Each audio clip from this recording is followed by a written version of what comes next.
Hello, my name is Jamie Leach. I'm an English teacher at North Medford High School, and today I'm going to read for you one of my favorite books for young people called Sara, Plain and Tall. Sara was very quiet.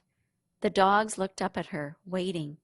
Seal brushed against her legs, her tail in the air. Caleb reached over and took her hand. "It looks high up," he said. "Are you scared, Sara?" "Scared?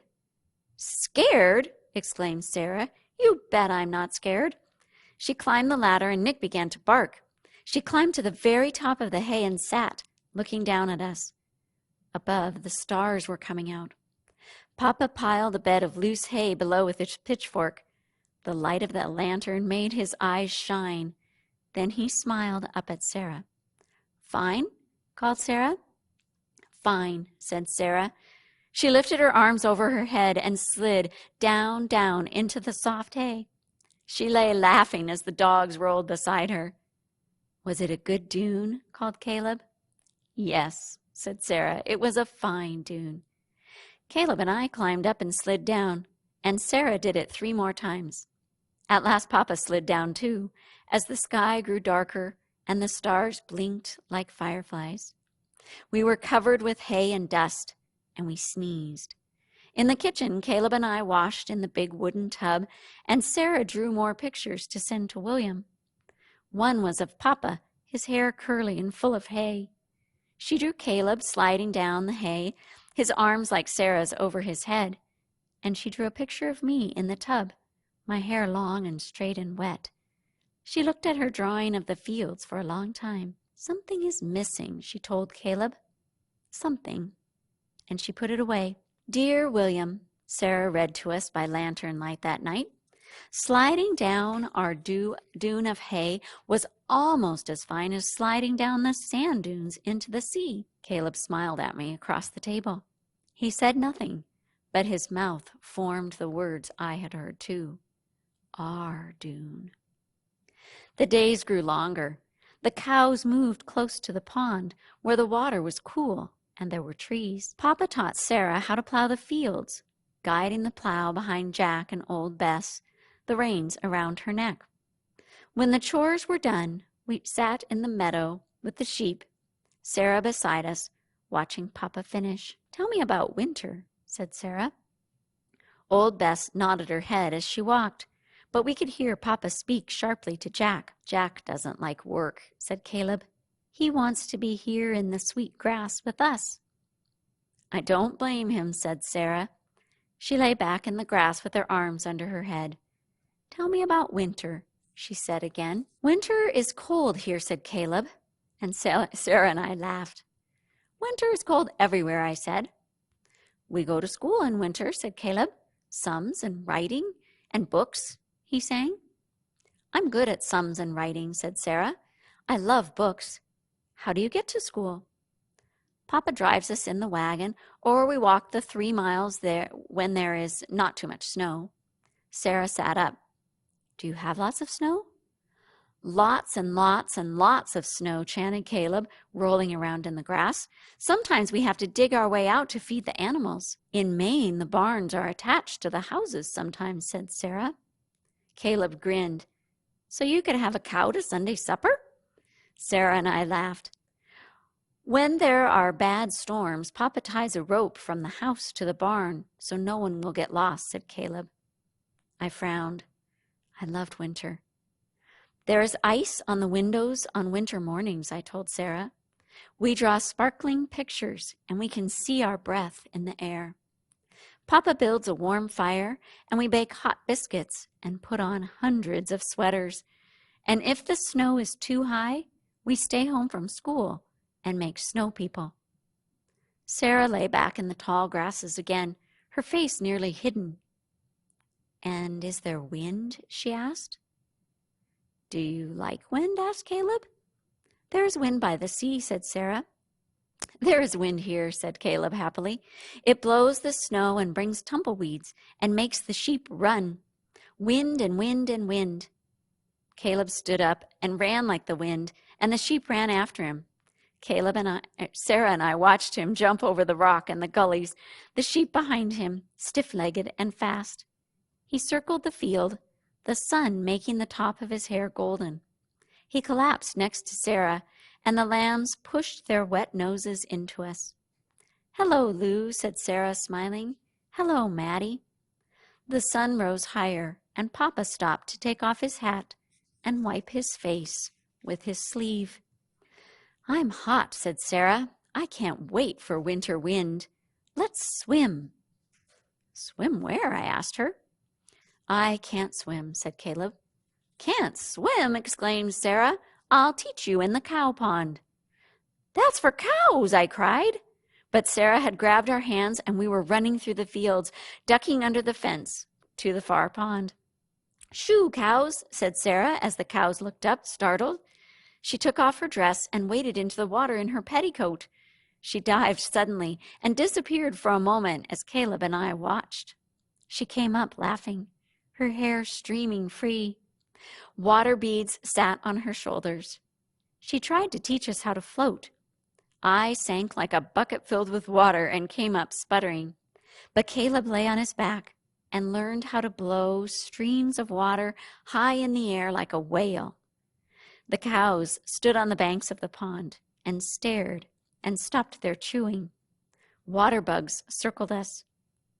"Is this like the sea?" asked Caleb. Sara treaded water. "The sea is salt," said Sara. "It stretches out as far as you can see. It gleams like the sun on glass. There are waves." "Like this?" asked Caleb, and he pushed a wave at Sara, making her cough and laugh. "Yes," she said, "like that." I held my breath and floated at last, looking up into the sky, afraid to speak. Crows flew over, 3 in a row, and I could hear a killdeer in the field. We climbed the bank and dried ourselves and lay in the grass again. The cows watched, their eyes sad in their dinner plate faces, and I slept, dreaming a perfect dream. The fields had turned to a sea that gleamed like sun on glass, and Sara was happy. The dandelions in the fields had gone by, their heads soft as feathers. The summer roses were opening. Our neighbors, Matthew and Maggie, came to help Papa plow up a new field for corn. Sara stood with us on the porch, watching their wagon wind up the road, 2 horses pulling it and 1 tied him back. I remembered the last time we had stood here alone, Caleb and I, waiting for Sara. Sara's hair was in thick braids that circled her head, wild daisies tucked here and there. Papa had picked them for her. Old Bess and Jack ran along the inside of the fence, whickering at the new horses. "Papa needs 5 horses for the big gang plow," Caleb told Sara. "Prairie grass is hard." Matthew and Maggie came with their 2 children and a sackful of chickens. Maggie emptied the sack into the yard, and 3 red banty chickens clucked and scattered. "They're for you," she told Sara, "for eating." Sara loved the chickens. She clucked back to them and fed them grain. They followed her, shuffling and scratching primly in the dirt. I knew they would not be for eating. The children were young and named Rose and Violet after flowers. They hooted and laughed and chased the chickens, who flew up to the porch roof, then the dogs, who had crept quietly under the porch. Seal had long ago fled to the barn to sleep in the cool hay. Sara and Maggie helped hitch the horses to the plow. Then they set up a big table in the shade of the barn, covering it with a quilt and a kettle of flowers in the middle. They sat on the porch while Caleb and Matthew and Papa began their morning of plowing. I mixed biscuit dough just inside the door, watching. "Are you lonely, yes?" asked Maggie in her soft voice. Sara's eyes filled with tears. Slowly, I stirred the dough. Maggie reached over and took Sara's hands. "I miss the hills of Tennessee sometimes," she said. "Do not miss the hills, Maggie," I thought. "I miss the sea," said Sara. Do not miss the hills. Do not miss the sea. I stirred and stirred the dough. I miss my brother William, said Sara, but he is married. The house is hers now, not mine any longer. There are 3 old aunts who all squawk together like crows at dawn. I miss them too. There are always things to miss, said Maggie, no matter where you are. I looked out and saw Papa and Matthew and Caleb working.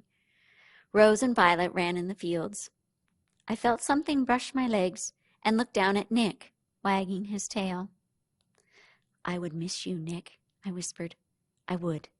I knelt down and scratched his ears. I miss Mama. I nearly forgot, said Maggie on the porch. I have something for you. I carried the bowl outside and watched Maggie lift a low wooden box out of the wagon. Plants, she said to Sara, for your garden. My garden? Sara bent down to touch the plants. Zinnias and marigolds and wild feverfew, said Maggie. You must have a garden, wherever you are. Sara smiled. I had a garden in Maine with dalilahs and columbine. And nasturtiums, the color of the sun when it sets. I don't know if nasturtiums will grow here. Try, said Maggie. You must have a garden. We planted the flowers by the porch, turning over the soil and patting it around them and watering. Lottie and Nick came to sniff, and the chickens walked in the dirt, leaving prints. In the fields, the horses pulled the plow up and down under the hot summer sun. Maggie wiped her face, leaving a streak of dirt. Soon you can drive your wagon over to my house, and I will give you more. I have Tansy. Sara frowned. I have never driven a wagon. I can teach you, said Maggie, and so can Anna and Caleb and Jacob. Sara turned to me. Can you? She asked. Can you drive a wagon? I nodded. And Caleb? Yes. In Maine, said Sara, I would walk to town. Here it is different, said Maggie. Here you will drive. Way off in the sky, clouds gathered. Matthew and Papa and Caleb came in from the fields, their work done. We all ate in the shade. We are glad you are here, said Matthew to Sara. A new friend. Maggie misses her friends sometimes. Sara nodded. There is always something to miss, no matter where you are, she said, smiling at Maggie. Rose and Violet fell asleep in the grass, their bellies full of meat and greens and biscuits. And when it was time to go, Papa and Matthew lifted them into the wagon to sleep on blankets. Sara walked slowly behind the wagon for a long time, waving, watching it disappear. Caleb and I ran to bring her back, the chickens running wildly behind us. What shall we name them? Asked Sara, laughing, as the chickens followed us into the house. I smiled. I was right. The chickens would not be for eating. And then Papa came, just before the rain, bringing Sara the first roses of summer. The rain came and passed, but strange clouds hung in the northwest, low and black and green, and the air grew still. In the morning, Sara dressed in a pair of overalls, and she went to the barn to have an argument with Papa. She took apples for old Bess and Jack. Women don't wear overalls, said Caleb, running along behind her like one of Sara's chickens. This woman does, said Sara crisply. Papa stood by the fence. I want to learn how to ride a horse, Sara told him, and then I want to learn how to drive the wagon. By myself. Jack leaned over and nipped at Sara's overalls. She fed him an apple. Caleb and I stood behind Sara. I can ride a horse, I know, said Sara. I rode once when I was 12. I will ride Jack. Jack was Sara's favorite. Papa shook his head. Not Jack, he said. Jack is sly. I am sly too, said Sara stubbornly. Papa smiled.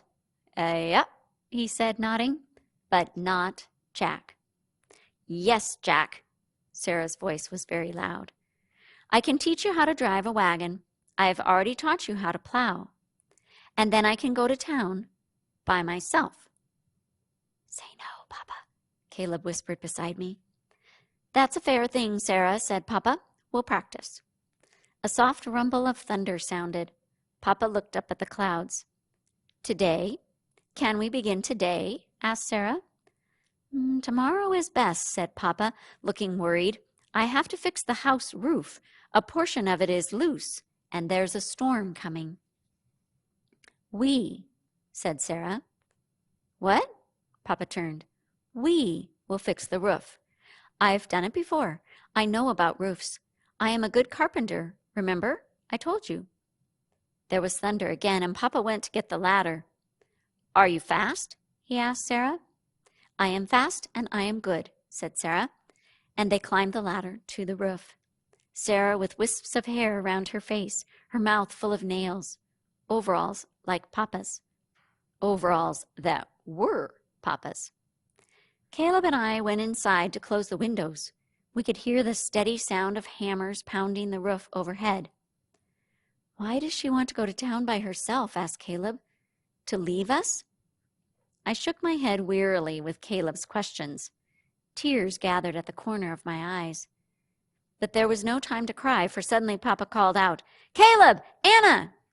We ran outside and saw a huge cloud, horribly black, moving toward us over the north fields. Papa slid down the roof, helping Sara after him. "A squall!" he yelled to us. He held up his arms, and Sara jumped off the porch roof. "Get the horses inside," he ordered Caleb. "Get the sheep, Anna, and the cows. The barn is safest." The grasses flattened. There was a hiss of wind, a sudden pungent smell. Our faces looked yellow in the strange light. Caleb and I jumped over the fence and found the animals huddled by the barn. I counted the sheep to make sure they were all there and herded them into a large stall. A few raindrops came, gentle at first, then stronger and louder, so that Caleb and I covered our ears and stared at each other without speaking. Caleb looked frightened, and I tried to smile at him. Sara carried a sack into the barn, her hair wet and streaming down her neck. Papa came behind, Lottie and Nick with him, their ears flat against their heads. "Wait!" cried Sara. "My chickens!" "No, Sara," Papa called after her, but Sara had already run from the barn into a sheet of rain. My father followed her. The sheep nosed open their stall door and milled around the barn, bleating. Nick crept under my arm, and a lamb, Maddie, with the black face, stood close to me, trembling. There was a soft paw on my lap, then a gray body. Seal. And then, as the thunder pounded and the wind rose, and there was a terrible crackling of lightning close by, Sara and Papa stood in the barn doorway, wet to the skin. Papa carried Sara's chickens. Sara came with an armful of summer roses. Sara's chickens were not afraid, and they settled like small red bundles in the hay. Papa closed the door at last, shutting out some of the sounds of the storm. The barn was eerie and half-lighted, like dusk without a lantern. Papa spread blankets around our shoulders, and Sara unpacked a bag of cheese and bread and jam. At the very bottom of the bag were Sara's shells. Caleb got up and went over to the small barn window. "What color is the sea when it storms?" he asked Sara. "Blue," said Sara, brushing her wet hair back with her fingers, "and gray and green." Caleb nodded and smiled. "Look," he said to her. "Look what is missing from your drawing." Sara went to stand between Caleb and Papa by the window. She looked a long time without speaking. Finally, she touched Papa's shoulder. "We have squalls in Maine, too," she said, "just like this. It will be all right, Jacob." Papa said nothing, but he put his arm around her and leaned over to rest his chin in her hair. I closed my eyes, suddenly remembering Mama and Papa standing that way. Mama smaller than Sara, her hair fair against Papa's shoulder. When I opened my eyes again, it was Sara standing there. Caleb looked at me and smiled until he could smile no more. We slept in the hay all night, waking when the wind was wild, sleeping again when it was quiet. And at dawn, there was the sudden sound of hail, like stones tossed against the barn. We stared out the window, watching the ice marbles bounce on the ground. And when it was over, we opened the barn door and walked out into the early morning light. The hail crunched and melted beneath our feet. It was white and gleaming for as far as we looked, like sun on glass, like the sea. It was very quiet. The dogs leaned down to eat the hailstones. Seal stepped around them and leapt up on the fence to groom herself. A tree had blown over near the cow pond, and the wild roses were scattered on the ground, as if a wedding had come and gone there. "I'm glad I saved an armful," was all that Sara said. Only one field was badly damaged, and Sara and Papa hitched up the horses and plowed and replanted during the next 2 days. The roof had held. "I told you I know about roofs," Sara told Papa, making him smile. Papa kept his promise to Sara. When the work was done, he took her out into the fields, Papa riding Jack, who was sly, and Sara riding old Bess. Sara was quick to learn. "Too quick," Caleb complained to me as we watched from the fence. He thought a moment. "Maybe she'll fall off and have to stay here." "Why?" he asked, turning to me. "Why does she have to go away alone?" "Hush up, Caleb," I said crossly. "Hush up." "I could get sick and make her stay," said Caleb. "No." "We could tie her up." "No." And Caleb began to cry. I took him inside the barn, where we could both cry. Papa and Sara came to hitch the horses to the wagon, so Sara could practice driving. Papa didn't see Caleb's tears, and he sent him with an axe to begin chopping up the tree by the pond for firewood.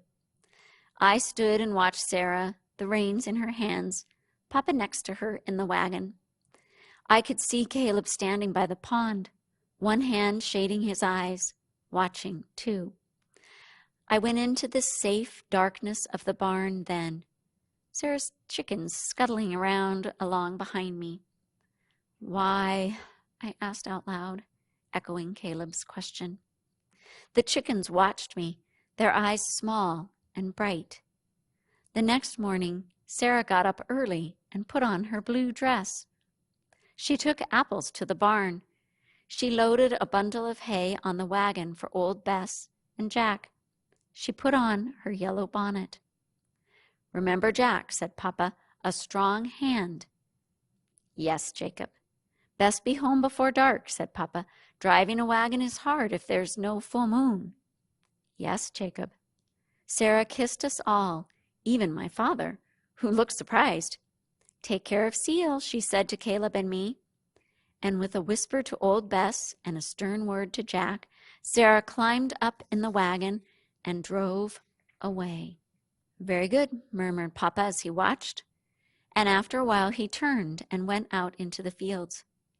Caleb and I watched Sara from the porch. Caleb took my hand, and the dogs lay down beside us. It was sunny, and I remember another time when a wagon had taken Mama away. It had been a day just like this day, and Mama had never come back.